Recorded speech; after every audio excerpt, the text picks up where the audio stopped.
glass console was impossibly hot against Alistair Cale's palms, a fevered skin on the surface of the massive agrodome beta. Outside, the primary atmospheric pressure gauge dropped like a stone. The sudden, violent vacuum, a scream the dome structure barely managed to muffle. He wasn't looking at the pressure, though. His eyes were locked on the secondary sensor readouts. 48 hours, 0 minutes, and 23 seconds. The perfect scientific apex. The moment he had betrayed the sacred cycle. The air in the control silo was thick, almost chewable, tasting overwhelmingly of sterile ozone and the sharp, ferrous scent of the genetically modified Vitis vines below. That smell used to mean organized peace, the systematic triumph of engineering over scarcity. Now it tasted like burned copper and defeat. Alistair, a 30-year-old biominder whose worth to the Dynasty was less than the nutrient runoff he managed, felt his stomach seize, a tight, cold knot of dread. He knew the risk of cutting the resonance window early. He hadn't predicted the structural backlash would be this immediate, this brutal. His hands, despite the violent internal tremor, moved with the surgical precision of an engineer who had spent decades maintaining systems designed to fail. He quickly routed auxiliary power to the compression struts, compensating for the sudden, drastic reduction in the sonic resonance that usually maintained the dome's structural integrity. The elders believed the 52 hours of resonance purified the Vitis crop, aligning it with some long-dead star. Alistair knew the resonance was merely a frequency used to keep the primary biological stabilizers active, and he knew, with chilling certainty, that 48 hours was the metric optimum. The yield metrics confirmed it, flashing a brutal, undeniable green, a 7% increase in usable tonnage. 7%. A life-changing amount of sustenance for the millions crammed into the lower sectors of the orbital habitat, those whose starvation the Dynasty preferred not to acknowledge. He stabilized the pressure gradient at 3.4 atmospheres, low enough to prevent immediate collapse, but high enough to keep the Vitis alive. His sweat was cold against his back beneath the synthetic weave of his gray tunic.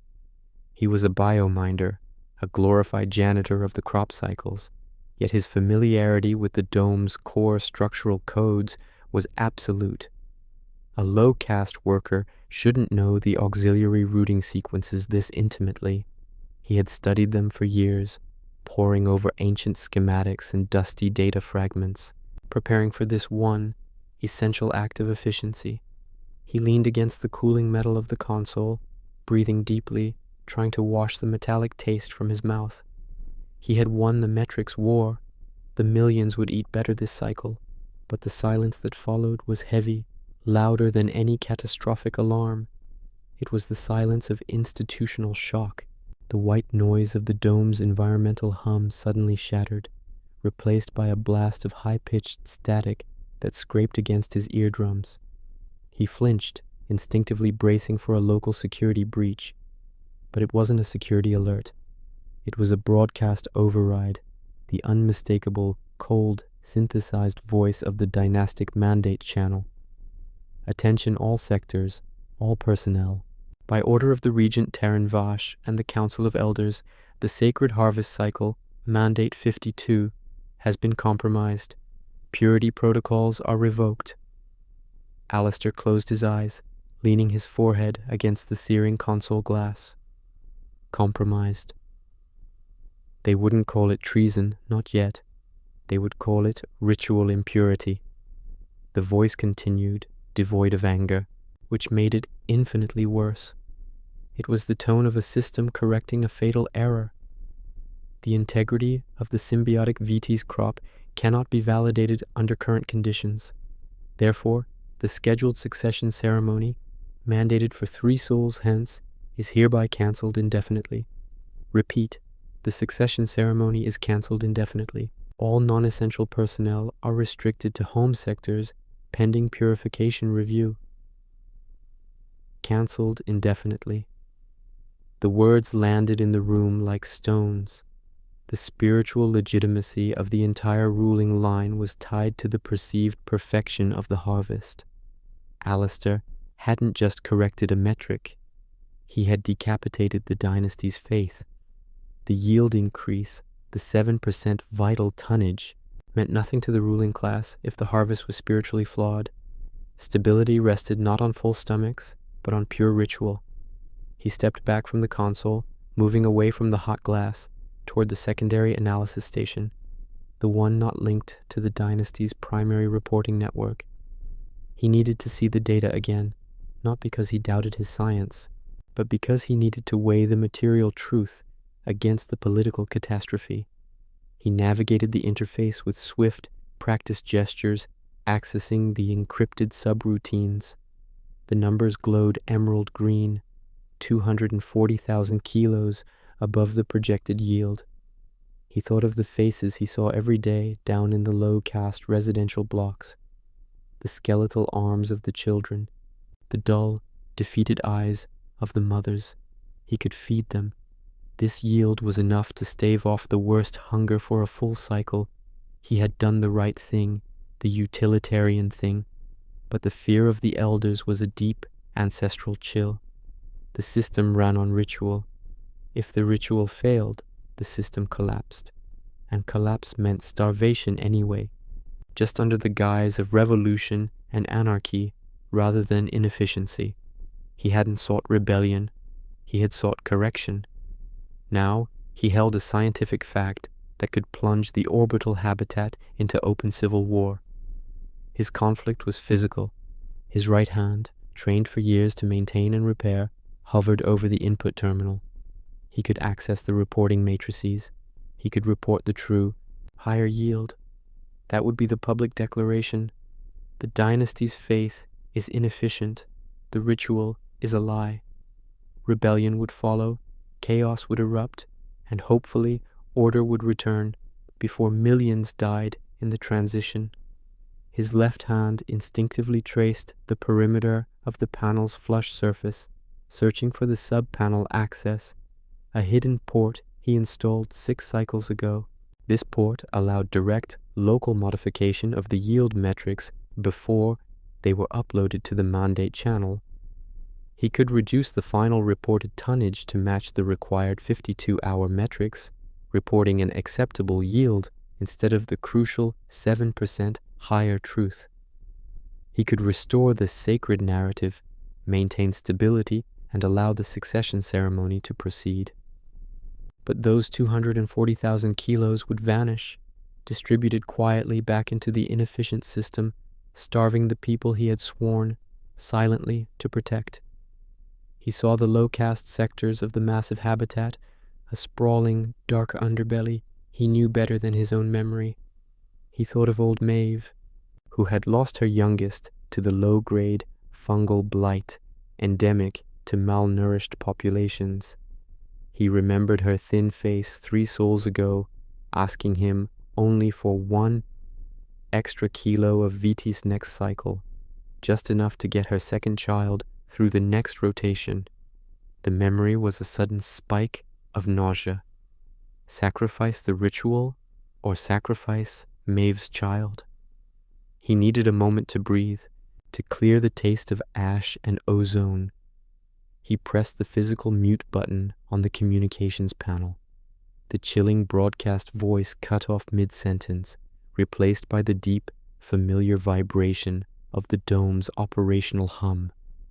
Just as the decision, the awful, corrosive moral compromise, began to settle in his gut, a small, bright orange indicator began to blink on the periphery of the main console.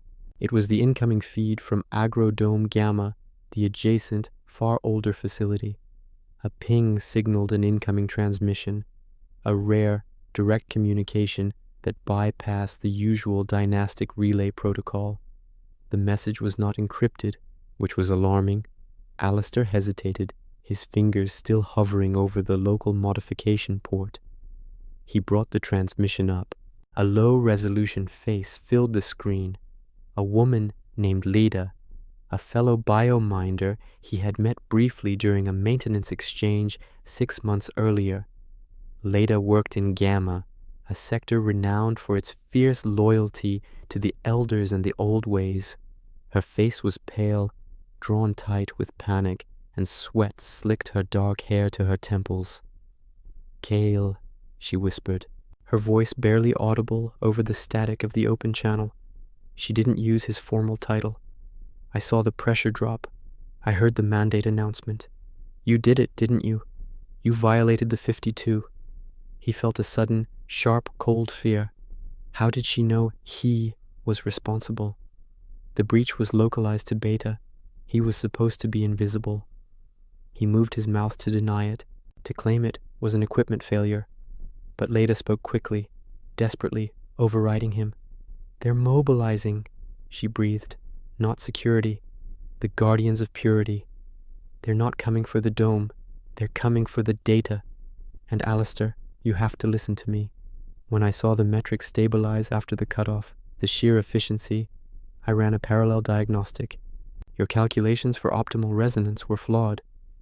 Alistair froze, his mind reeling from the possibility of error. Flawed? Impossible. He had cross-referenced the foundational physics 30 times. "The 7% yield increase is real," Leda continued, her eyes flickering nervously to something off-screen. "But you didn't just cut the resonance. You initiated a secondary biological phase change in the Vetus itself. It's highly unstable. If you try to correct the numbers, if you upload the reduced data, the physical stress of the change, combined with the structural damage you contained, will destabilize the entire crop." She paused, taking a ragged breath. "It will fail, Alistair. It will all die, not starvation over time.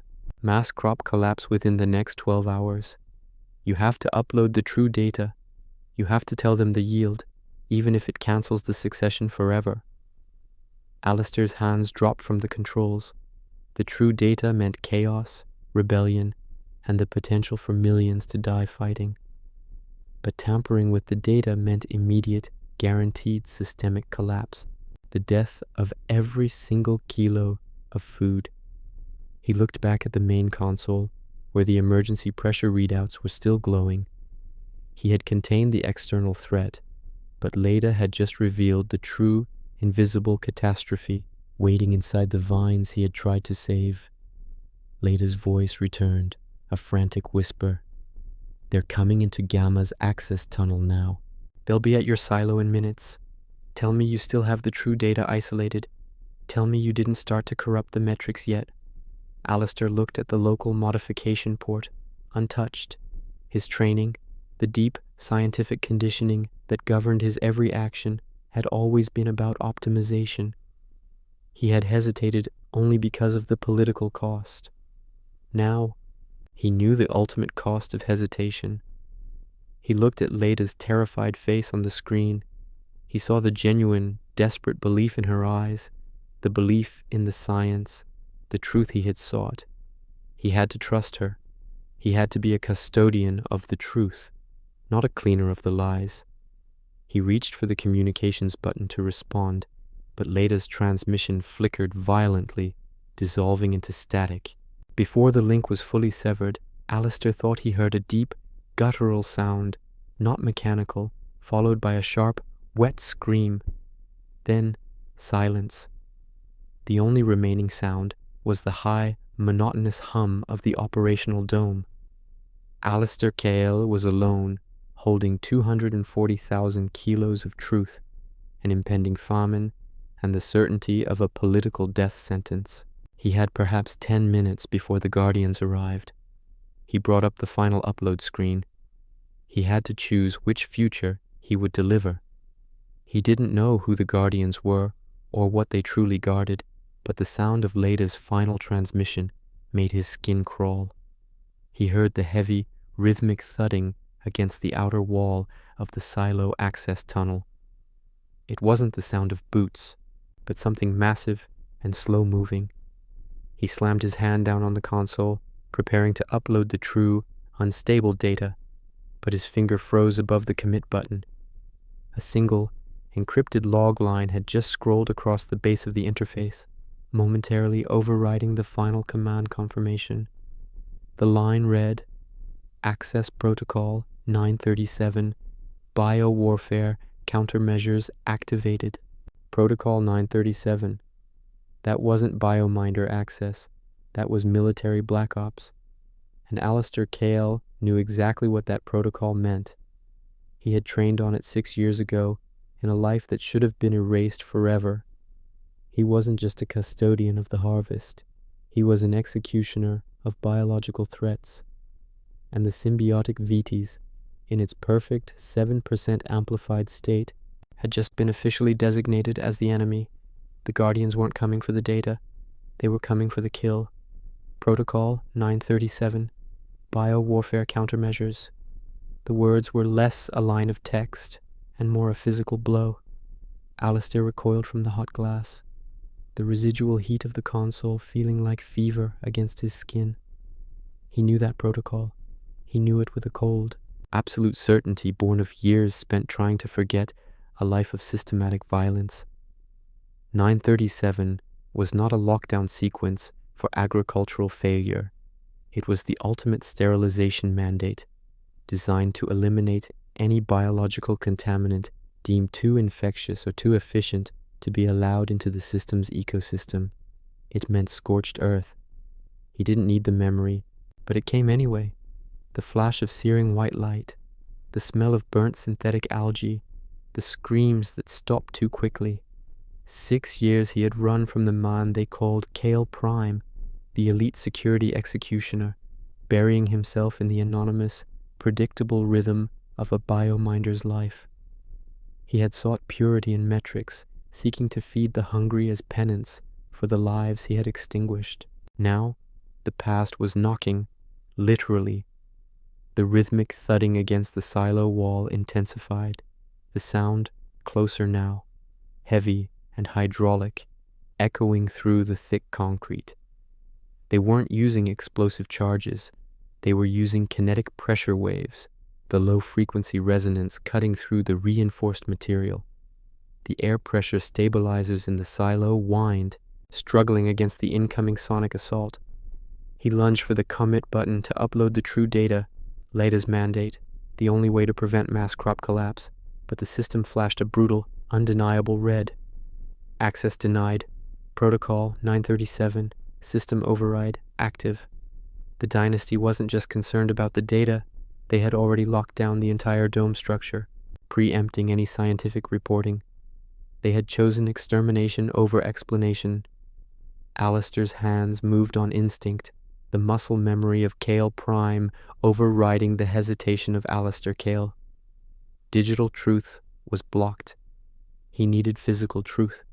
He slammed his palm against the maintenance panel cover on the main console, ignoring the sharp, tearing resistance of the cheap alloy. He ripped the panel free, the raw edges slicing a shallow but immediate line across his right wrist. The metallic tang of fresh blood joined the sterile ozone in the air. Pain, concrete and immediate, anchored him. Behind the panel was the physical storage core, the dense block of crystalline memory that held the primary diagnostic logs. It was the only way to extract the 240,000 kilos of data without digital interference.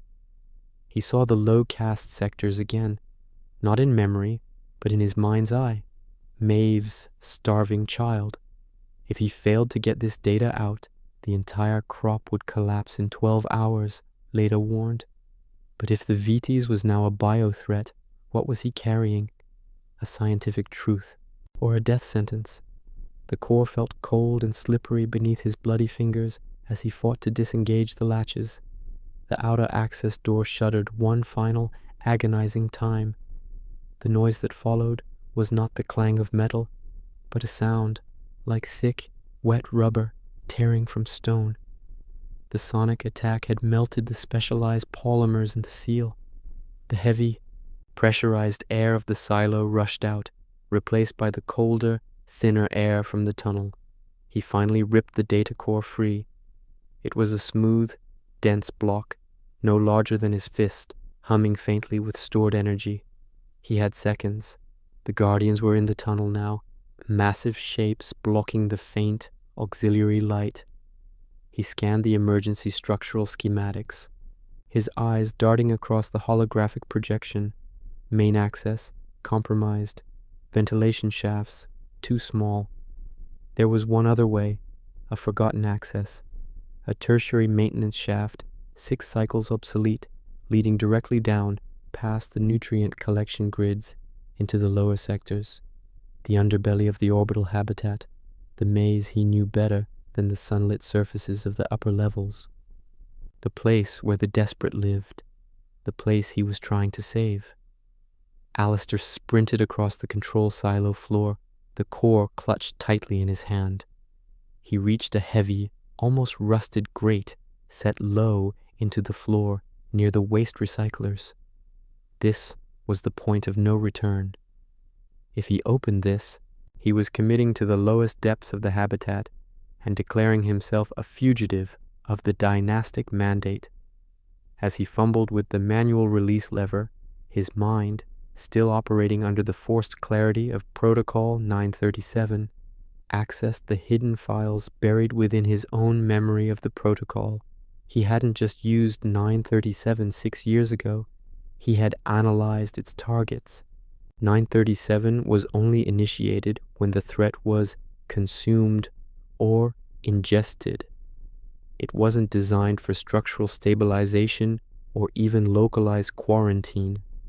It was designed to contain population spread, a swift, silent purge designed to eliminate the infected without alerting neighboring sectors. The Guardians are not coming for the data. A chilling clarity washed over him.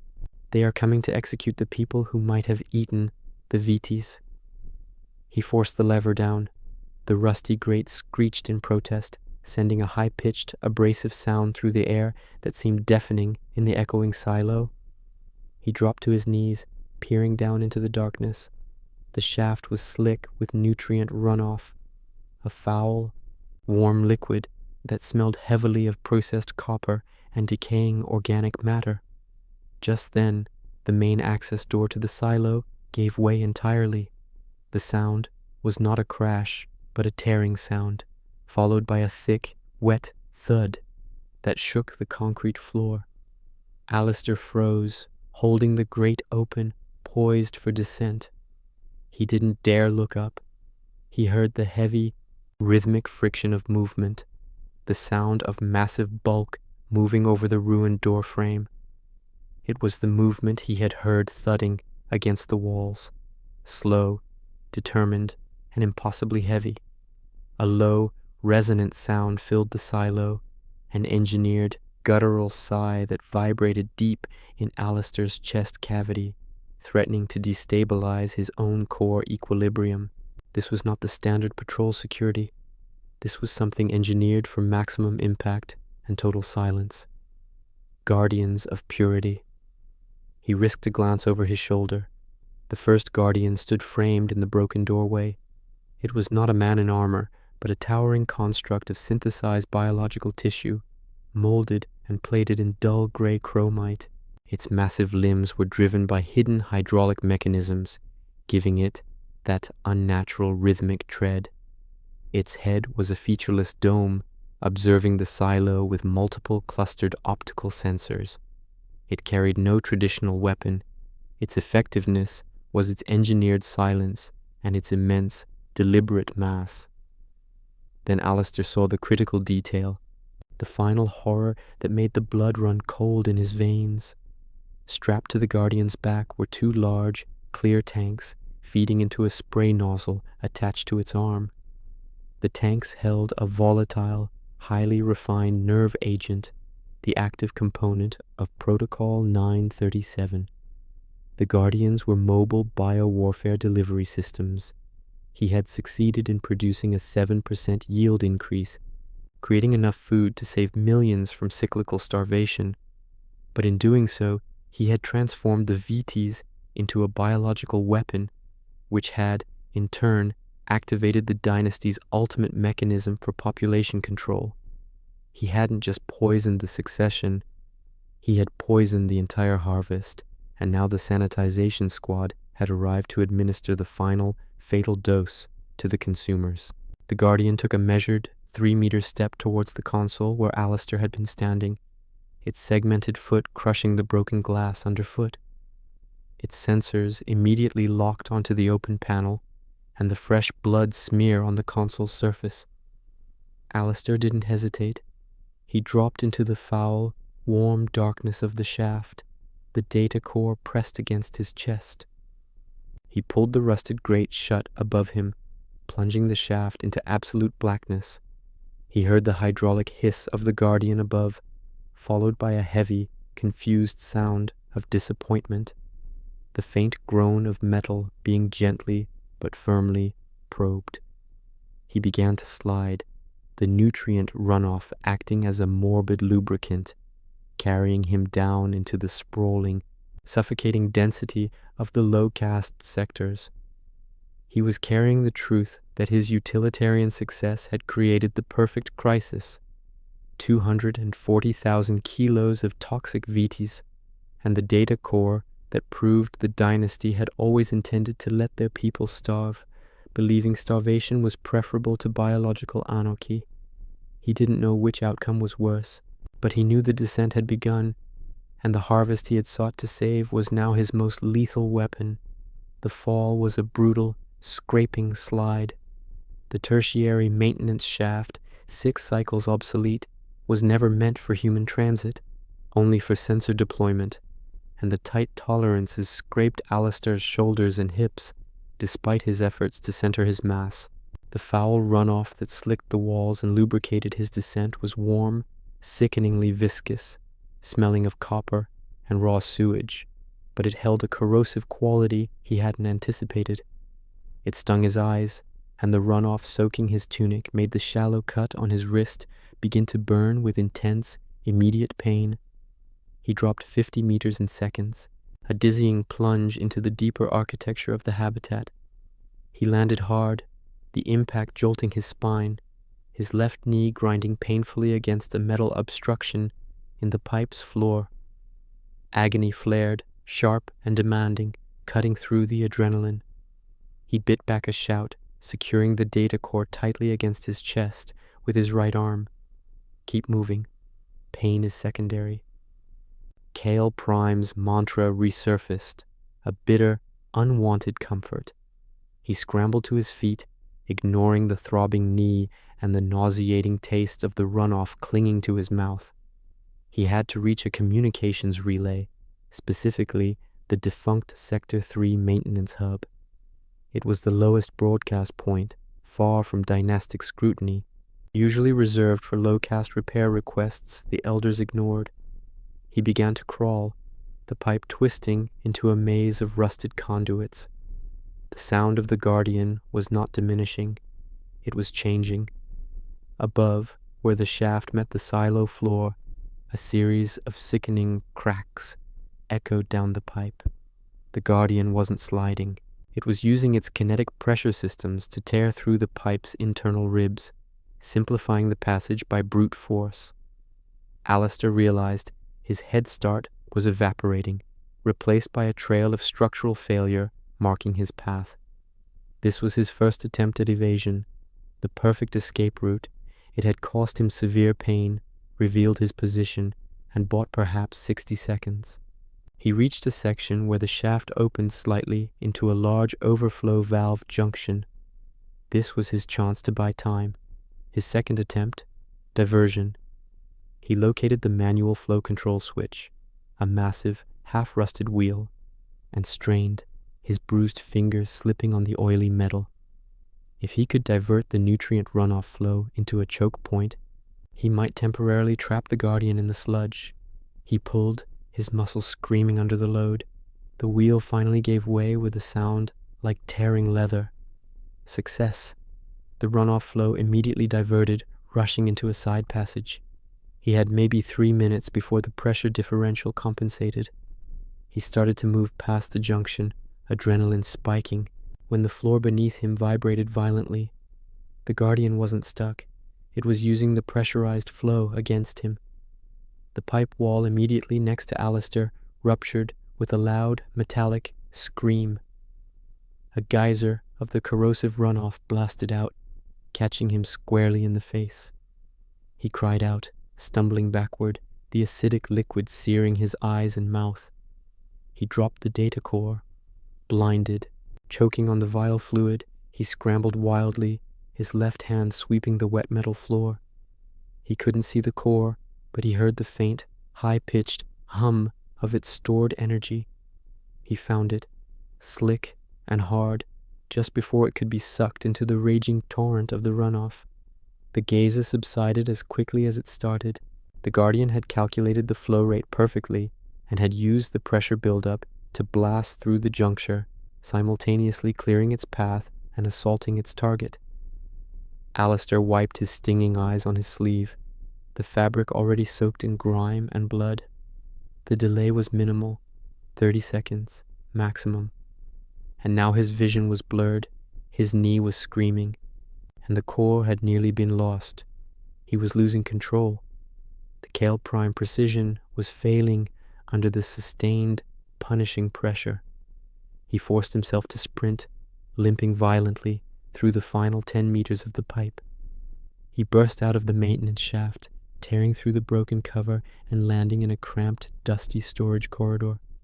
The atmosphere here was thick with stale, recycled air, a welcome relief from the caustic runoff, but the corridor was a dead end. He spotted the metal door of the Sector 3 relay station. Salvation, perhaps. But standing next to the door, peering through a small maintenance viewport into the relay room, was a figure, not a Guardian, a human. It was a young man, perhaps 19 cycles old, dressed in the faded yellow tunic of a low-caste apprentice technician. He was holding a maintenance plasma torch, looking at the relay console with deep concentration. His name was Pharaoh, Alistair remembered vaguely, a new, overly zealous apprentice who had once bothered him with questions about ancient dynastic engineering myths. Pharaoh looked up, alerted by the crash of Alistair's exit from the pipe, his eyes, wide and terrified, fixed first on the filthy, bleeding Kale, then on the access shaft erupting with steam and residual runoff, and finally on the data core clutched in Alistair's hand. Pharaoh immediately dropped the torch, stumbling backward, his face registering a paralyzing cocktail of fear and fanatical disbelief. Kale Prime, Pharaoh whispered, his voice thin, high-pitched. He didn't use Alistair's current name. He used the name that should have been erased 6 years ago. The Elders, they said you were neutralized. They said the biominder was a shell, a lie. Alistair ignored the revelation, focused on the Guardian's imminent arrival. The wall behind him was starting to stress, fracture under the kinetic assault. Technician, Alistair rasped, his voice raw from the chemical burning. I don't have time. I need access to the primary mandate channel. Now. Pharaoh, trembling, shook his head violently. No, I can't. This line is secured for the mandate counter protocol. We are preparing the truth. The truth? The Dynasty was not silent. They were preparing a counter-narrative, mobilizing their own loyalists in the lower sectors. Alistair had not escaped into anarchy. He had walked into a loyalist trap. The tearing sound behind him intensified, metal shrieking under unimaginable pressure. What counter-protocol? Alistair demanded, stepping closer, ignoring the crushing pain in his knee. They're blaming Gamma Dome, Pharaoh stammered, his eyes darting to the relay console. They're saying the low-caste biominders, like Leda, sabotaged the 52 resonance to cause instability. We are scheduled to broadcast a data fragment proving the VTs was always toxic. We saved the succession by proving the low-caste wanted the famine. The information landed like a third physical blow. The 240,000 kilos of critical truth Alistair held was useless. If the Dynasty preemptively framed his action as sabotage, and Leda, who had tried to warn him, would be the central casualty. His utilitarian success had not birthed moral failure. It had birthed the perfect political weapon for the Dynasty. He could waste precious seconds trying to reason with the loyalist pharaoh, or he could try to physically take the relay. But the Guardian was seconds away. His Kale Prime instincts took over, calculating betrayal as the most efficient route. "Pharaoh," Alistair said, projecting calm authority, the old voice of the executioner cutting through his exhaustion. "The data you have is flawed. The Vitis is toxic, yes, but it's toxic because the 52-hour cycle was violated. My core holds the sequencing data for the true toxicity profile, the real truth that implicates the elders in 1,000 cycles of inefficiency." He pushed the data core into Pharaoh's hand. The young man stared at the small humming block, his eyes still wide with loyalty and confusion. "Upload this data fragment immediately. Bypass your prepared script. If you believe in the Dynasty's stability, you must show them the scope of the problem. They cannot correct what they don't understand." It was a blatant appeal to Pharaoh's technical loyalty. Alistair knew Pharaoh was likely to send the data, but not to the mandate channel. Pharaoh would send it directly to his superior, Regent Vash, for purification and verification. It was a guaranteed path for the truth to be filtered and used against him, but it was the only way to get the data out without fighting Pharaoh and risk destroying the core in the process. Pharaoh's hands tightened around the core, his loyalty warring with the urgent command from the infamous Kale Prime. Behind Alistair, the maintenance shaft wall finally failed. It exploded outward in a storm of wet shrapnel and steam. The Guardian's featureless head, its optical sensors gleaming, poked into the corridor. The smell of sterile nerve agent from its tanks was overwhelming. Alistair lunged for the relay door, trying to get inside, away from the spray nozzle. But Pharaoh was faster. His fear of Kale Prime and his loyalty to the mandate converged in a single, devastating action. He slammed his fist onto a bright red emergency button on a hidden panel next to the relay. The heavy, reinforced blast door of the corridor hissed to life, sliding shut with terrifying speed. It slammed home with a final, echoing clang, sealing Alistair in the narrow corridor with the Guardian. Pharaoh's cold, triumphant voice crackled over a small external speaker. "The mandate requires containment, Kale Prime. Your data is compromised. I am uploading it to Regent Vash's secure server for immediate evaluation and political counter-engineering. Thank you for your cooperation." Alistair slammed his bruised fists against the impenetrable metal. He had sought efficiency, achieved truth, and secured the delivery of that truth, only to have it handed to the enemy by a loyalist technician. He was trapped, exhausted, injured, and staring down the barrel of Protocol 937. The Guardian took its first, slow, measured step into the corridor, its spray nozzle lowering. Alistair Kale was precisely where the Dynasty wanted him, isolated, contained, and about to be cleansed. The blast door's resounding clang did more than trap Alistair. It severed the immediate future, leaving only the oppressive present. The air, already thick with stale humidity and the metallic scent of Pharaoh's fare, now carried the heavy, engineered tang of the Guardian's payload.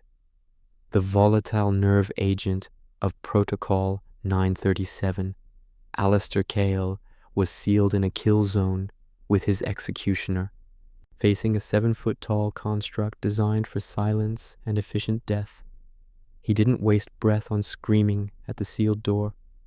He turned, leaning his back against the cold, unyielding metal, ignoring the excruciating ache in his knee, and focused entirely on the Guardian.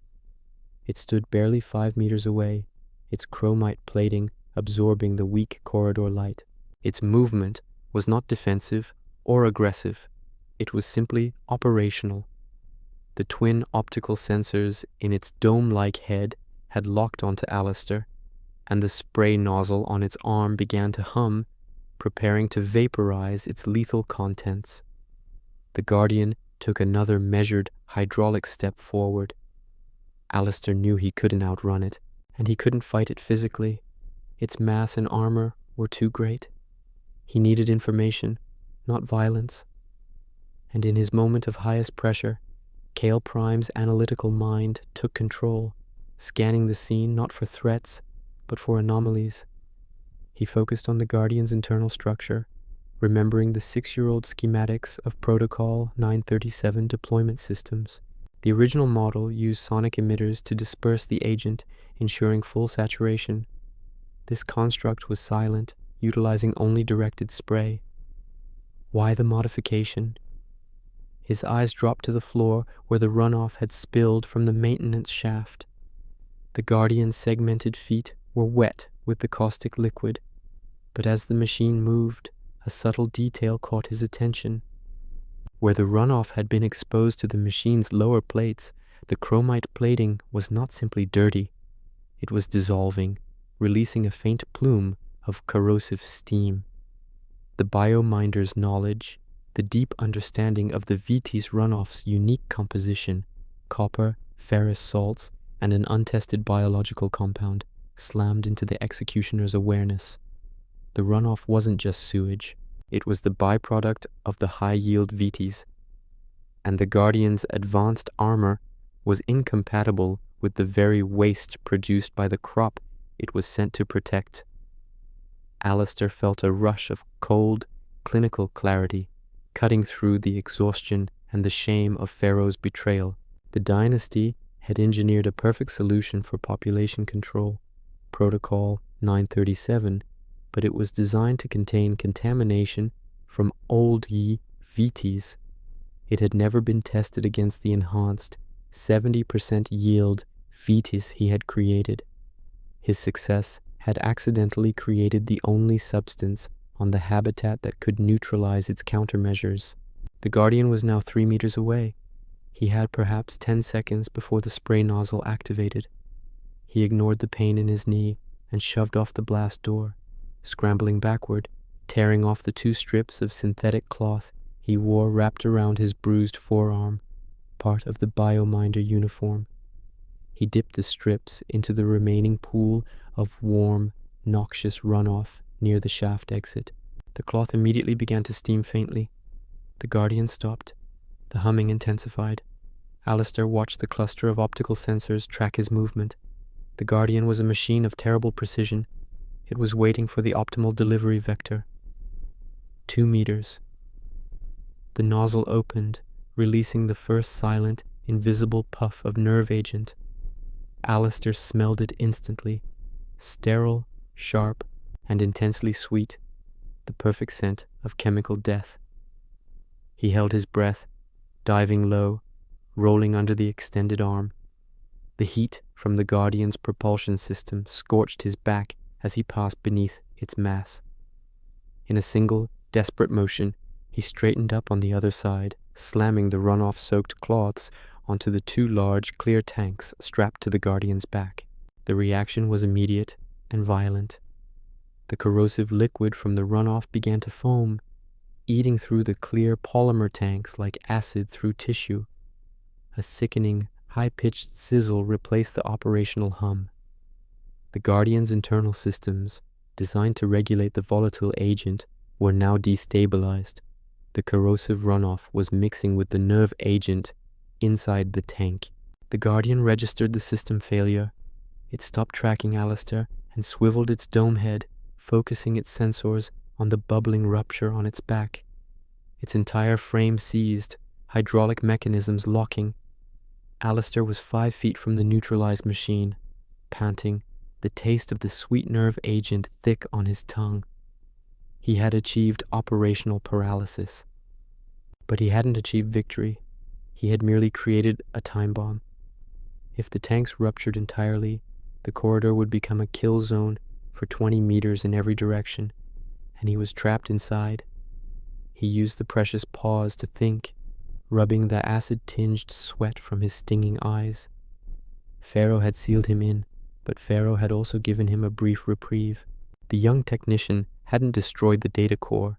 He had merely uploaded it to Regent Vash's secure server for counter-engineering.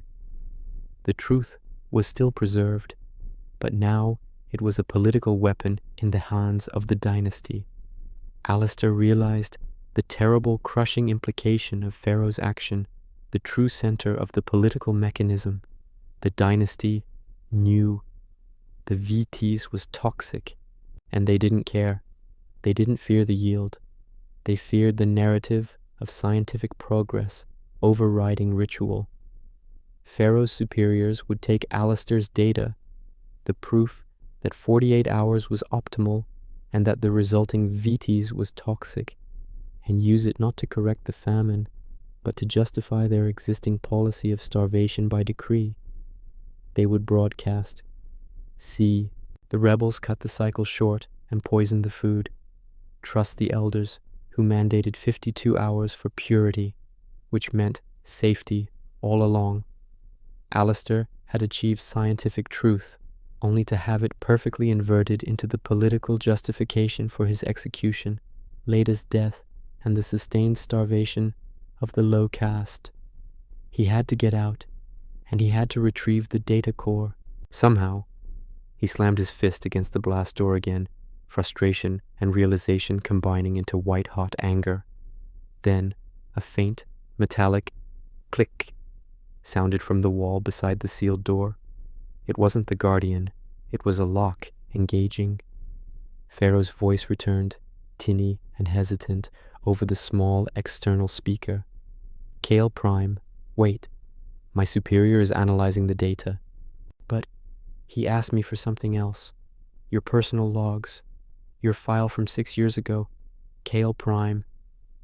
The memory hit Alistair with the force of the Guardian's kinetic charge, the memory he had suppressed for years, the true foundational secret of his life as Kale Prime, the thing he believed he was running from. "Tell me," Alistair rasped, his back pressed against the door, the corrosive sizzle of the tank directly behind him. "What did he ask for?" "He asked for the logs detailing your final mission assignment 6 years ago, the one where you executed the security breach in Sector 7. Pharaoh paused, his voice cracking with unbearable moral conflict. "He wants confirmation on the name, Kyle.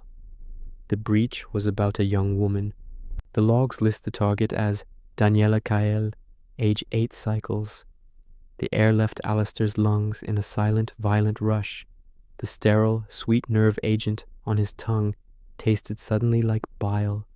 Daniela, his daughter, the one who supposedly died in an accidental despressurization event while visiting his former post in Sector 7. The lie he had told himself for 6 years, the penance he paid through the precision of the harvest, trying to save children because he failed to save his own. He hadn't run from the Dynasty because he executed enemies. Execution was standard procedure. He had run because his negligence, his failure to check the dome seals that day, had cost him his child. He was Kale Prime, the executioner, who couldn't even keep his own child safe.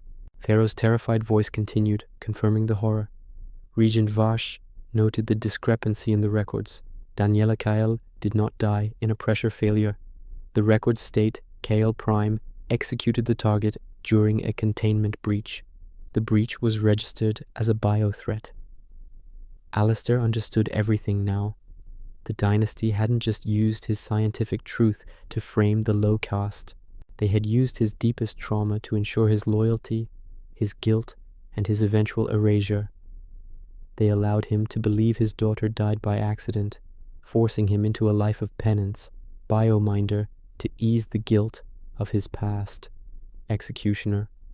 But the truth was infinitely crueler. Kale Prime executed the bio-threat, and the bio-threat was his daughter. The trauma wasn't his mistake. It was their final, calculated test of loyalty. He had been a compliant, self-flagellating pawn for 6 years, his vision tunneled. The world narrowed to the sizzling, bubbling tanks behind him and the tinny, accusatory voice of the loyalist technician in front of him. I murdered my own child.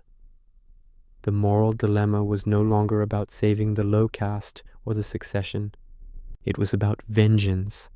If the dynasty was built on a lie so vast it encompassed the intentional murder of his daughter and the co-opting of his own subsequent penance, then stability was not just inefficient, it was an ongoing atrocity. He had 2 choices, forged in pure, radioactive hate. He could use the compromised guardian behind him, forcing the rupture of the tanks and committing suicide, taking Pharaoh and the corridor with him. Total destruction, no justice, but the dynasty would lose a guardian and a loyalist technician, a small, satisfying vengeance.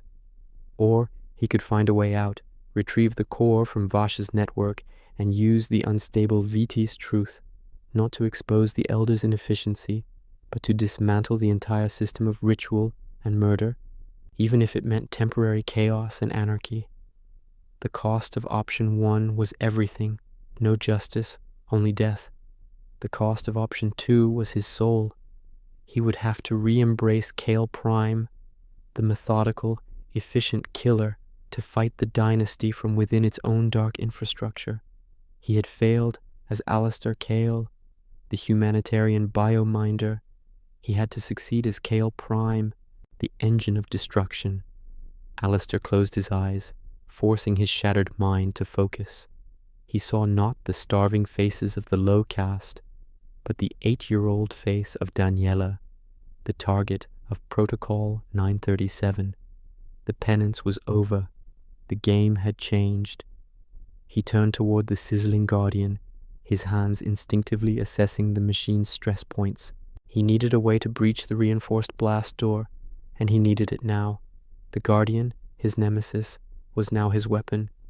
The corrosive runoff was eating deep into the storage tanks. The material was thinning rapidly. He heard a low, whining sound emanating from the guardian's core. The main power relays were struggling under the chemical contamination. Alistair reached out, ignoring the heat radiating from the machine, his fingers pressing into the seam between the massive shoulder plate and the main chassis. He knew the internal structure. He knew where the hydraulic regulator was. If he could force the flow of contaminated fluid into the Guardian's primary power core, he could turn the entire 9-foot construct into a massive kinetic bomb. "Pharaoh," Alistair said, his voice level and cold, the exhaustion replaced by a chilling, metallic resonance that belonged only to Kyle Prime. "Tell Regent Vash that I apologize for the inconvenience, and tell him that the security logs were indeed correct. I am the executioner, and I am coming home." He grabbed a metal reinforcement strut from the ruined pipe entrance and wedged it violently into the Guardian's shoulder joint. With a grunt born of adrenaline and pure hatred, he twisted the strut, forcing the metal to grind inward, breaching the hydraulic regulator. A high-pressure, chemicalized foam erupted from the wound, searing his arm. But Alistair didn't let go. He held the strut, twisting it deeper, ensuring the volatile mix of runoff and nerve agent was diverted directly into the Guardian's primary power couplings. The Guardian didn't scream, but the noise it made was worse, a deep, resonant, metallic wail of catastrophic systems failure. Its body convulsed once, violently, slamming Alistair against the blast door. The impact knocked the air from his lungs, blurring his vision, but he held the strut. Then the Guardian's core went critical.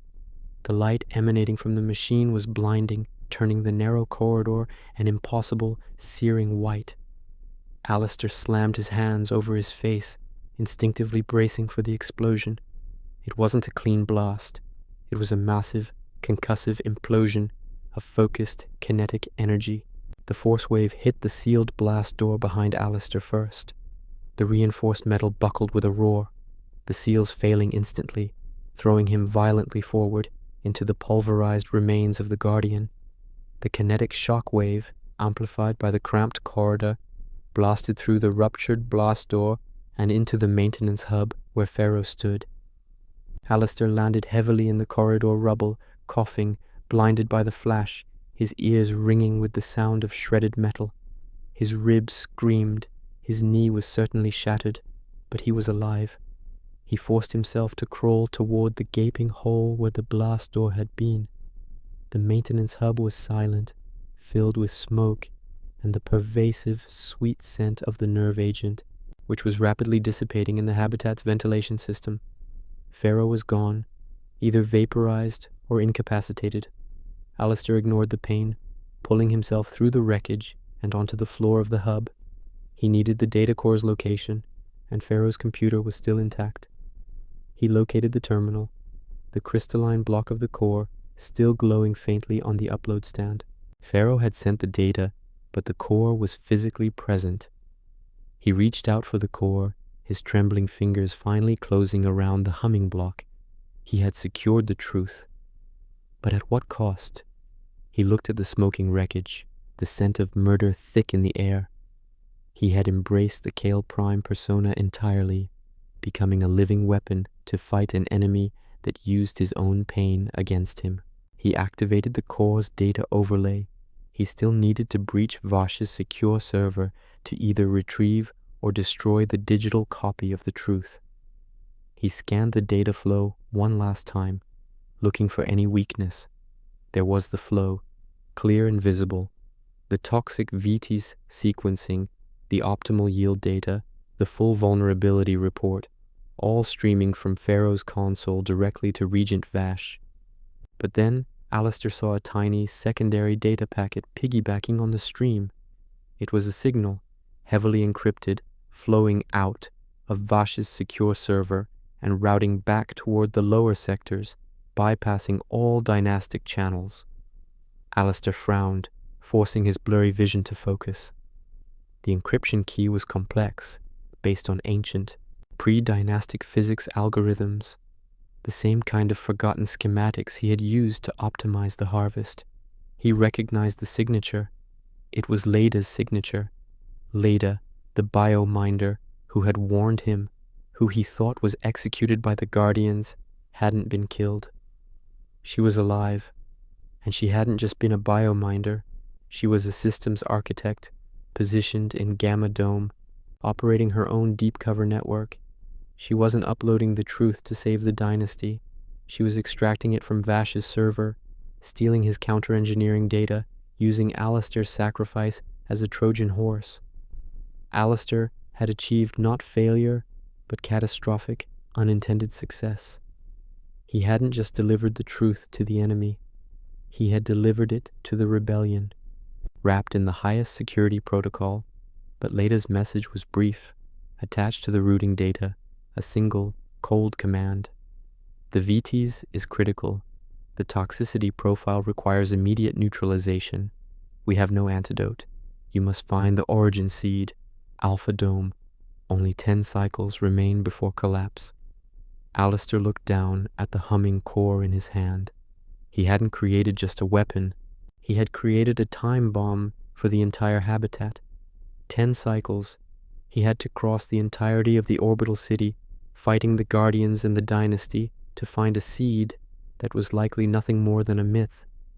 He had become Kale Prime, but his objective was now impossibly fragile: save the habitat he had unintentionally condemned, or watch the entire world starve under his own disastrous 7% efficient truth. Before we proceed, log your entry. Which country or planet are you watching from right now?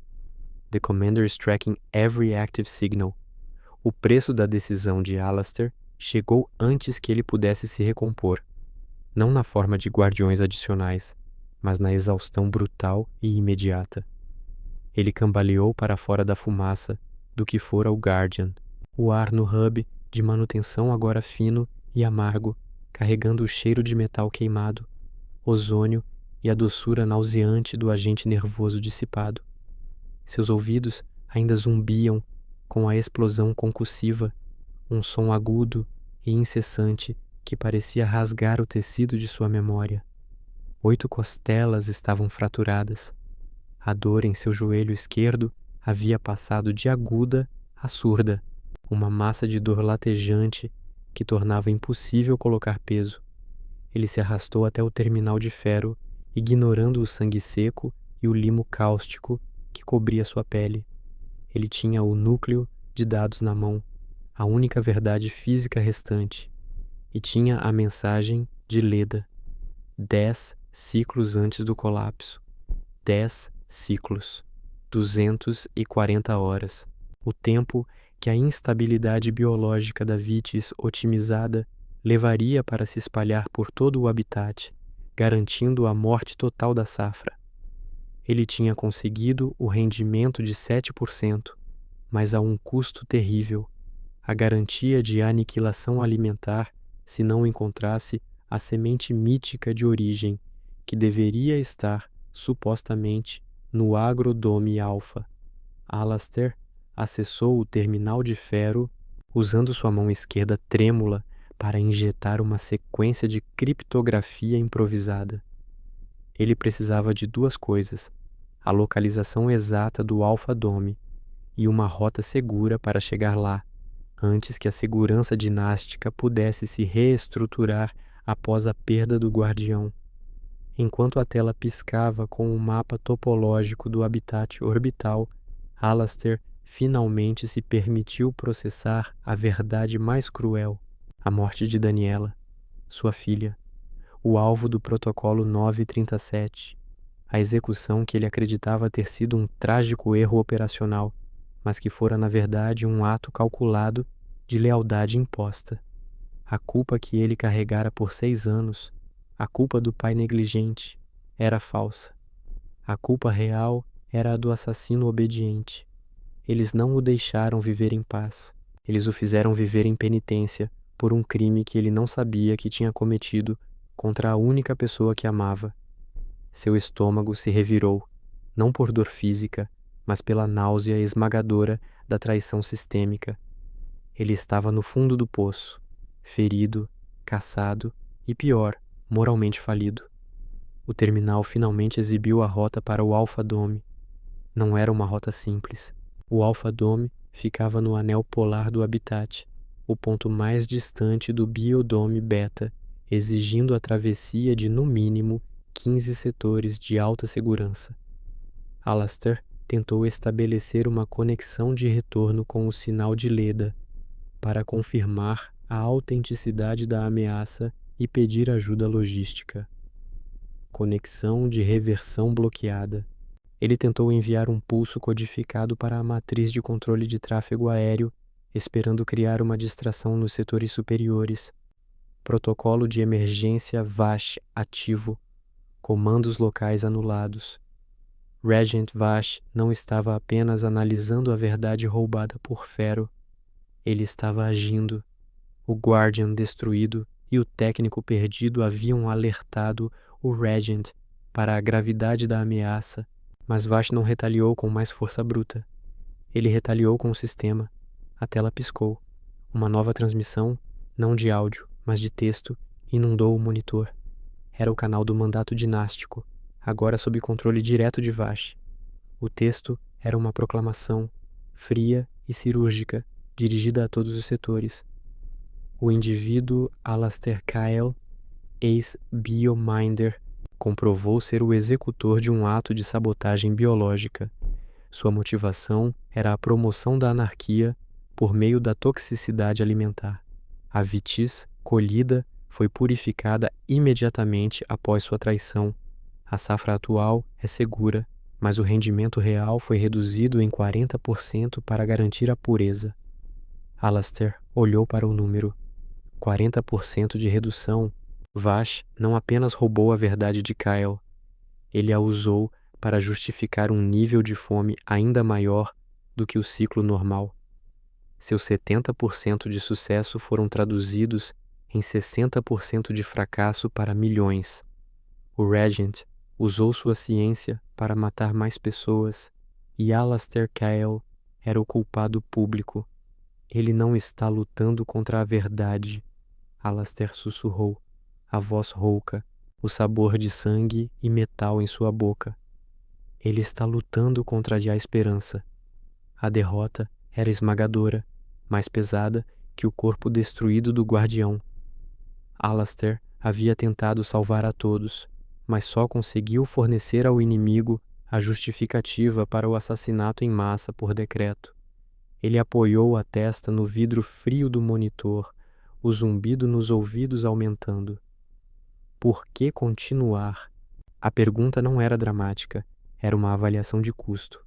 Leda estava viva e tinha a informação, sim, mas ele era o alvo principal e estava esgotado, ferido, e agora publicamente exposto como o inimigo número 1. O Alpha-Dome era um alvo inatingível. Eu falhei com Daniela, eu falhei com Maeve, e eu falhei com Leda ao lhe entregar a causa dela como um cavalo de Troia. O homem que se enterrou em métricas para escapar da culpa do assassino não existia mais. O assassino que tentava fazer penitência não podia mais lutar. O que restava, apenas um corpo esgotado, preso entre uma condenação global e uma morte garantida se tentasse avançar. Talvez eu devesse ter morrido no Blast Door. Teria sido mais limpo. Ele fechou os olhos. Se ele parasse agora, o sistema dinástico venceria e a morte da Vitis em 10 ciclos seria lenta, agonizante e atribuída à sua traição. Se ele seguisse, ele morreria antes de chegar ao Alpha-Dome, e a morte da Vitis seria rápida, caótica, mas ainda assim atribuída à sua resistência. Ele não lutava mais por salvação, mas por legado, por vingança.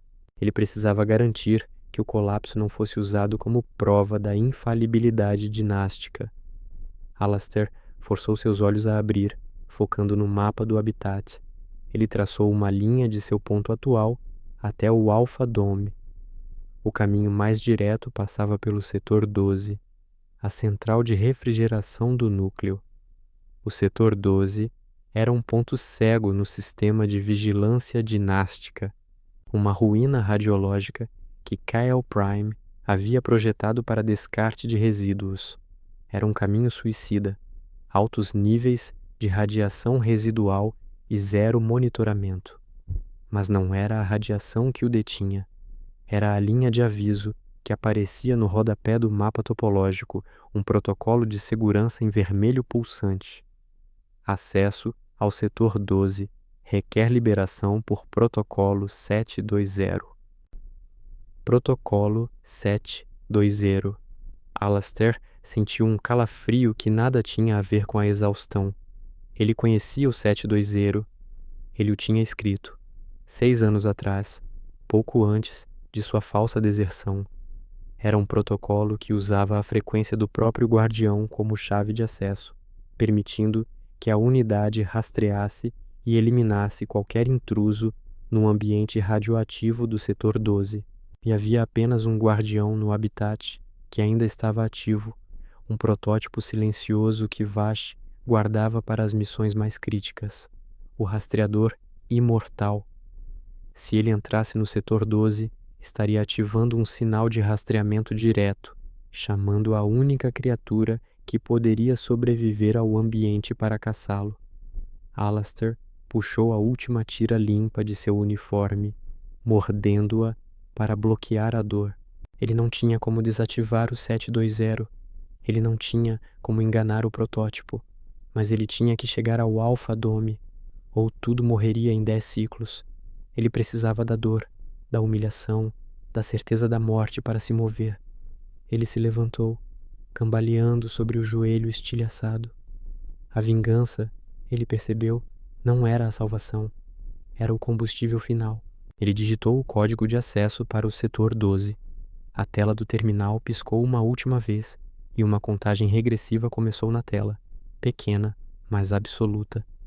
Protocolo 720 ativado.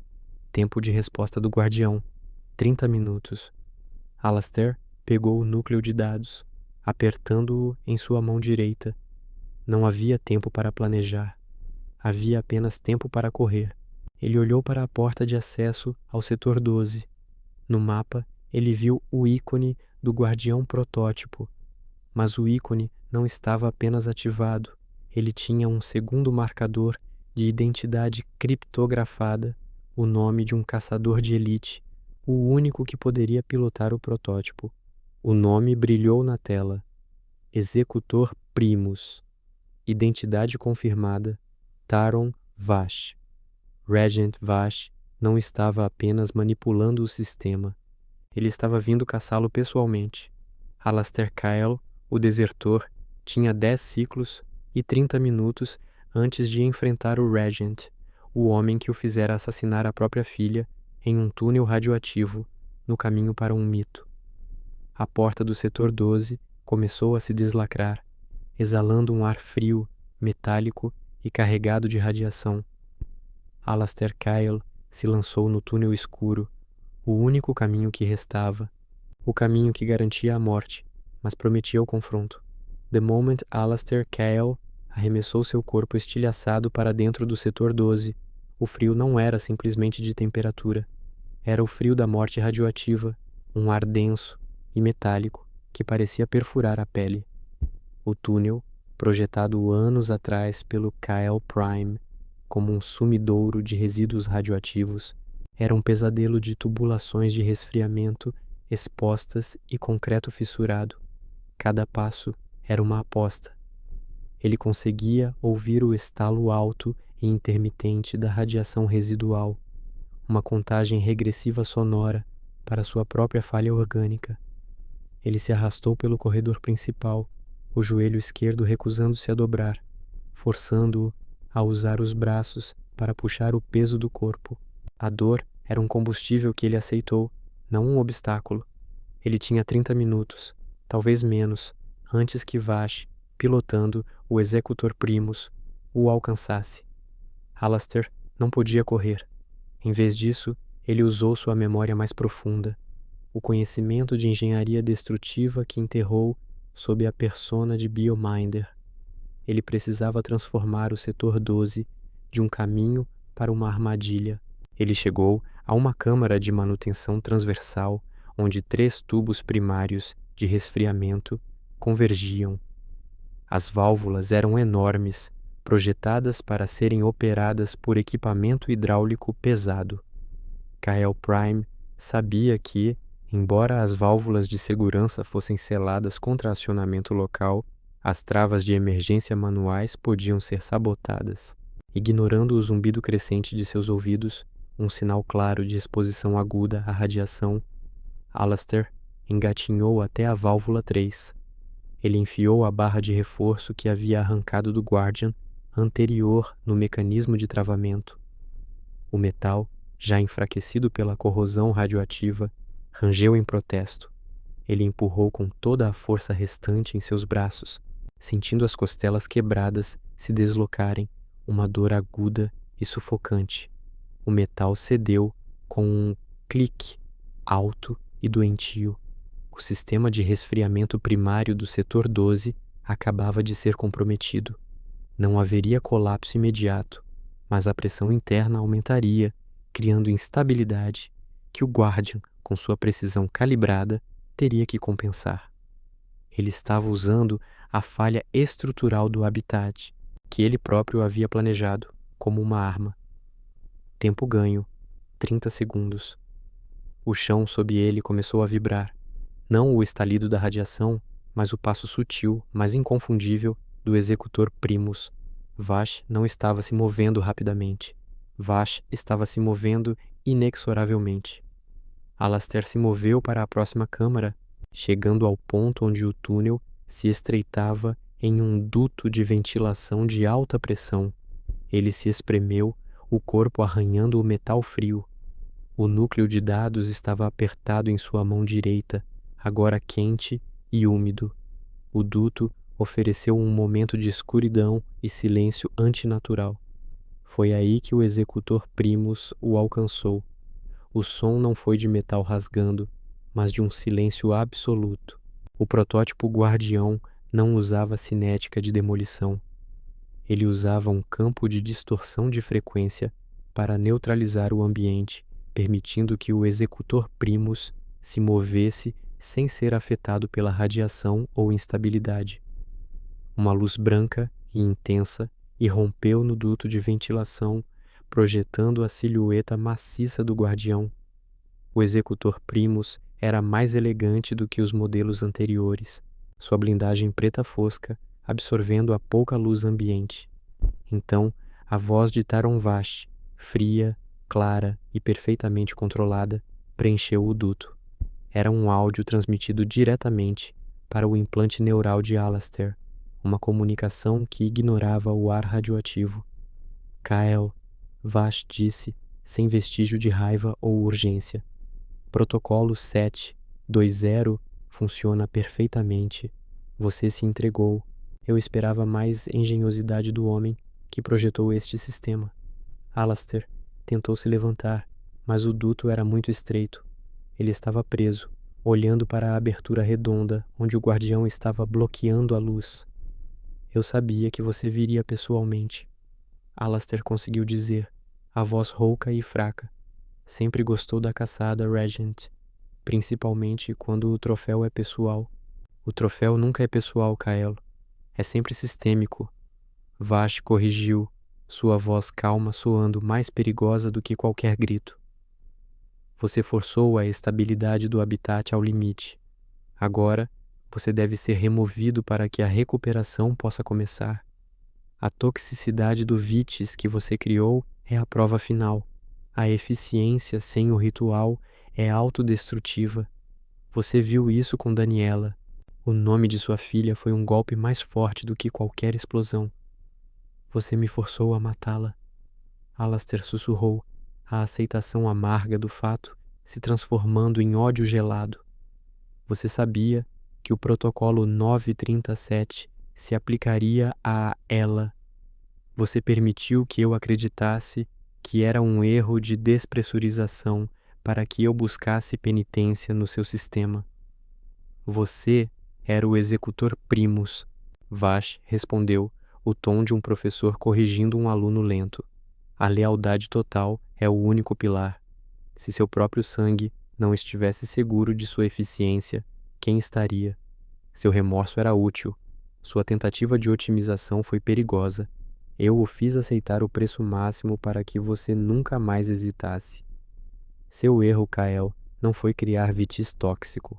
Foi acreditar que seu utilitarismo poderia curar sua culpa. O executor primus avançou lentamente para o duto, forçando Alastair a recuar. O protótipo era robusto, mas não invulnerável. Kael Prime sabia disso. E se eu puder provar que seu ritual de 52 horas nunca foi sobre pureza, mas sobre manter o rendimento baixo para garantir o controle da população, Alastair desafiou. O executor primus parou. Vash soltou uma risada baixa, desdenhosa. Isso é irrelevante. Estabilidade é a única pureza. Você expôs a verdade, mas eu a controlei. Sua ciência agora justifica a fome que eu decidi impor. Seu legado é o do traidor que tentou nos matar com comida. Você falhou. Deixe o núcleo de dados e eu garanto uma morte rápida e limpa por despressurização, sem guardiões. Alastair olhou para o núcleo em sua mão.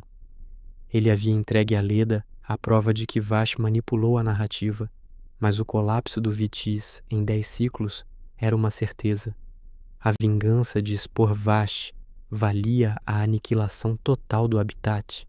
Ele tinha que ser mais pragmático do que Vash. Não, Alastair disse. Eu não vou morrer por vingança. Eu vou morrer por solução. Ele se virou dentro do duto, esmagando o joelho quebrado contra o metal, mas forçando o corpo a se mover para a lateral. Ali, ele encontrou uma pequena caixa de inspeção que levava a uma passagem de vapor condenada. A passagem de vapor dava acesso direto aos condutores primários do núcleo. Vash percebeu o movimento. Você não vai a lugar nenhum, Kael. Você não pode sobreviver ao vapor em chamas. Eu sei, Alastair respondeu, Mas você também não pode me seguir sem desestabilizar o campo de distorção de frequência. E se você desestabilizar o campo aqui, o vapor atingirá o núcleo primário. Você causará um meltdown sistêmico. Alastair estava apostando o habitat inteiro.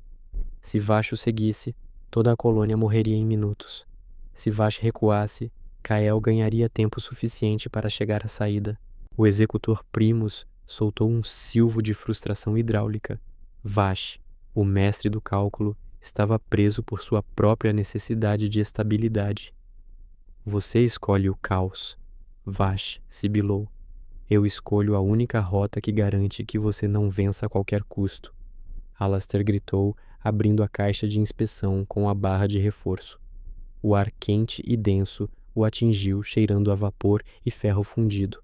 Ele se forçou a entrar na passagem de vapor, deslizando para a escuridão escaldante. O guardião ficou na entrada do duto, suas luzes ópticas queimando contra o vapor. Vash não podia entrar. Ele era refém da lógica de Kyle Prime. A destruição total não era uma opção. Alastair rastejou pela passagem, o calor e a dor da radiação residual se combinando com as queimaduras do vapor. Ele estava se desintegrando, mas avançando. Você conseguiu a informação, Kyle? Vash transmitiu, o tom agora tingido de respeito frio. Leda tem os dados, mas o antídoto não existe. Você está correndo para um mito. E mesmo que o encontre, em sua condição, você jamais voltará. Alastair parou por um instante, o corpo tremendo convulsivamente. Você tem razão. Eu vou morrer aqui. Ele engoliu a bile, a aceitação esmagadora se transformando em uma serenidade gélida. Ele era um homem morto em uma missão suicida, mas ele tinha uma carta final.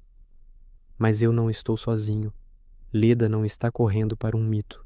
Leda está correndo para o que você guarda. Alastair usou o núcleo de dados, o objeto que Vash tanto queria, para injetar uma pequena sequência de código, um pulso criptografado no terminal mais próximo. Eu sei que você tem a semente de origem no Alpha Dome, mas eu também sei que você criou um backup genético. Kael disse, não no Alpha Dome, em seu próprio cofre de dados. Você nunca confiaria sua sobrevivência a um mito. O silêncio de Vash foi a confirmação mais alta. O Regent sempre planejava para a falha, para o S. O mítico Alpha Dome era a distração, o backup era a realidade. Alastair sorriu, um sorriso feio e sem alegria. Leda tem a informação da toxicidade. Agora eu estou fornecendo o caminho. Eu sou o cavalo de Troia, para sua própria segurança. O executor Primus deu um passo para trás do duto, o silvo hidráulico expressando o pânico do Regent. Vash havia caído na armadilha. Ele tinha se concentrado tanto em neutralizar a ameaça física, Kael, e controlar a verdade, o núcleo de dados, que ele não percebeu que a verdadeira jogada era a distração. Você cometeu o erro final, Kael. Vash disse, a voz finalmente perdendo o controle, ressoando com raiva fria e calculada.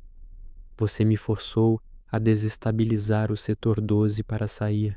O executor Primus disparou um pulso de energia cinética contra as válvulas de resfriamento que Alastair havia sabotado. O som da explosão de metal, amplificado no espaço confinado, foi ensurdecedor. O pulso não o atingiu, mas a onda de choque forçou o vapor quente a se transformar em uma onda líquida fervente. Alastair gritou, o líquido queimando sua pele exposta. Ele caiu, perdendo a força. Ele podia ouvir o executor Primus recuando, o som se tornando distante. Vash havia escolhido. Ele havia sacrificado o confronto para salvar o habitat. A luta estava vencida, mas o preço era devastador. Alastair rastejou para fora do túnel de vapor, o corpo mal respondendo. Ele estava no limite do setor 12, a saída para o Alpha Dome a apenas 10 metros. Ele puxou seu corpo para fora do vapor, a pele avermelhada e em bolhas, o metal do duto grudado em seu joelho. Ele não tinha vencido Vash, Ele havia forçado um empate tático. Ele conseguiu se sentar contra a parede, exausto, o núcleo de dados ainda em sua mão. Ele olhou para o monitor de radiação mais próximo. O nível de exposição era catastrófico. 3. 100 heads. A morte por falência orgânica era inevitável. Não mais uma ameaça, mas uma certeza programada.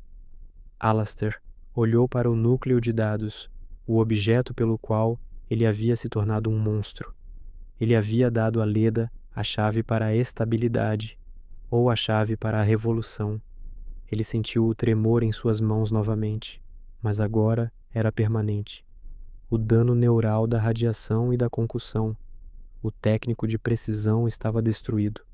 Ele fechou os olhos, respirando o ar residual do setor, sentindo o gosto de metal e destruição. A penitência havia acabado. A vingança estava em curso. Vash tinha razão em uma coisa. Alastair Kyle não havia curado sua culpa. Ele havia aceitado sua natureza como Kyle Prime, o executor, o engenho da destruição. Ele havia sacrificado tudo para vencer. Ele se levantou, cambaleando. A porta para o Alpha Dome, o destino final, estava ali. Mas agora, ele sabia que não importava o que ele encontrasse lá. Ele não teria tempo para usar. Ele tinha 10 ciclos para salvar o habitat. Ele tinha, no máximo, 2 ciclos antes que seu próprio corpo o traísse. O custo da vitória era simples e absoluto.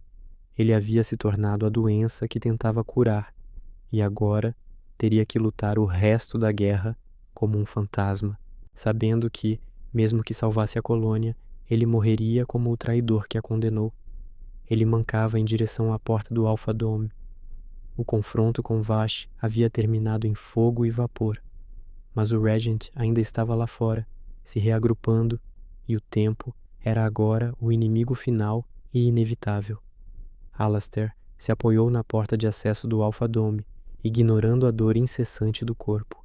Ele havia forçado um empate tático, mas Taron Vash havia vencido a guerra de longo prazo. O Regent tinha o controle narrativo, a culpa, e a semente de sua própria destruição estava agora a caminho de sua fortaleza, levada por Leda. Sua missão estava completa, mas a um custo terminal. Os efeitos da radiação atingiam-no em ondas agora. A náusea era implacável. Ele sentiu o tremor nas mãos aumentar, transformando-se de um sintoma de dano neural em convulsão. O biominder, que buscava precisão, estava sendo destruído pelo caos biológico. Ele não tinha entrado no Alpha Dome. Ele não precisava. O pulso de dados enviado era suficiente. A localização do backup genético de Vash, o real antídoto, não o mito agrícola. A semente de origem não estava aqui. Estava com Vash, esperando ser usada para restaurar a colônia, após a limpeza química de Alastair. Ele sentou-se, apoiando a cabeça na porta gelada, olhando para o núcleo de dados ainda em sua mão. Ele o apertou com o último resquício de força, não por valor científico, mas como um lembrete do que havia custado. Ele se tornou o Kyle Prime novamente, o executor brutal e eficiente, mas desta vez a serviço de uma verdade maior que seu próprio utilitarismo. Ele tinha 10 ciclos para o colapso do Vitis. Ele tinha, no máximo, algumas horas antes que a falência orgânica tomasse conta. A derrota não veio do Regent, mas da cronologia. Alastair soltou o ar, forçando-se a pensar com a lógica fria de seu passado. A luta havia terminado. Ele tinha que limpar as pontas soltas. Seus restos mortais, contaminados e radioativos, não poderiam cair nas mãos da dinastia. Vash usaria seu cadáver como prova de que a sabotagem havia sido punida. Ele se levantou, cambaleando. A porta do Alpha Dome, embora não contivesse o antídoto, era a única câmara de contenção de nível 3 no setor. Ele podia se selar dentro dela. Ele limpou a tela de acesso com a manga ensanguentada e digitou a sequência de isolamento que ele, como Kyle Prime, havia projetado 6 anos atrás. A porta começou a deslacrar com um silvo suave, revelando a escuridão úmida e fria do antigo domo de teste. Alastair olhou para trás, para o túnel do setor 12, vazio. Vash tinha recuado para proteger seu cofre de dados. A tática de distração funcionara. O Regent estava ocupado e Leda estava em movimento. A responsabilidade não era mais dele. Ele era um passivo, não um ativo. Ele se arrastou para dentro do Alpha Dome, sentindo o piso frio e empoeirado sob suas mãos. O ar era espesso, estagnado, com o cheiro de terra seca e metal antigo. No centro do domo, ele viu a única coisa que sobrou daquele mito. Uma única muda de vitis, original, não modificada, morrendo lentamente em um recipiente de cerâmica rachado. Sem vida, sem fruto. A verdadeira semente de origem nunca foi uma fonte de vida. Era um fóssil. Ele sabia que Vash tinha razão em uma coisa. Ele nunca encontraria o antídoto aqui. Alastair Cahill jogou o núcleo de dados no chão, o bloco de cristal batendo e rolando no pó. Ele se virou, estendendo a mão para o painel de controle interno. Ele tinha uma última tarefa de engenharia. Ele ativou a quarentena de nível 3, selo hermético. Ninguém entraria ou sairia. Quando a porta se fechou com um clang final e ressonante, a escuridão engoliu o domo. O único som era sua respiração fraca e o zumbido crescente da falência dos órgãos. A dor física se tornou tão esmagadora que ele não sentia mais nada. Era uma dormência completa, uma quietude forçada que limpava o mundo exterior. Seu corpo, a máquina que ele havia dominado e usado com tanta precisão, estava falhando. Ele aceitou a quietude. Era o preço de sua eficiência. Alastair Cahill, o biominder que buscava a correção, o Cahill Prime, que aceitou o assassinato da própria filha em nome da dinastia, estava morrendo. Ele não havia buscado a redenção. Ele havia buscado a anarquia controlada para desmantelar a mentira sistêmica. Ele pensou em Daniela, não na criança que ele executou, mas na criança que ele falhou em proteger. O sistema o havia enganado, feito-o acreditar que o utilitarismo era a cura para a culpa. Mas a culpa não era a cura. A culpa era o instrumento de Vash. Ele havia se livrado da culpa, mas não do fardo. Ele agora carregava a responsabilidade pela fome que Vash havia imposto e pela guerra que Leda agora começaria. A luz fraca de um sensor de emergência piscou no canto do domo, projetando um brilho pálido em seu rosto coberto de fuligem e queimaduras. Ele olhou para cima. Ele não se importava mais com o habitat, com a fome ou com a dinastia. Ele estava livre da penitência, do medo e da autoilusão. Ele não era um herói. Ele era apenas um homem que descobriu que a única maneira de combater uma mentira sistêmica era com uma verdade mais destrutiva. O tremor em suas mãos finalmente parou. O dano neural havia atingido o ponto de não retorno. Suas mãos, que viveram pela precisão, estavam paralisadas, vazias. Ele fechou os olhos. A vida não era sobre encontrar a resposta certa, mas sobre escolher qual custo você estava disposto a carregar. Ele havia escolhido o custo máximo, a si mesmo. Alastair Cahill sempre soube que a mentira da dinastia sobre as 52 horas de ressonância era perigosa. Ele só entendeu o custo quando confirmou o aumento de 7%.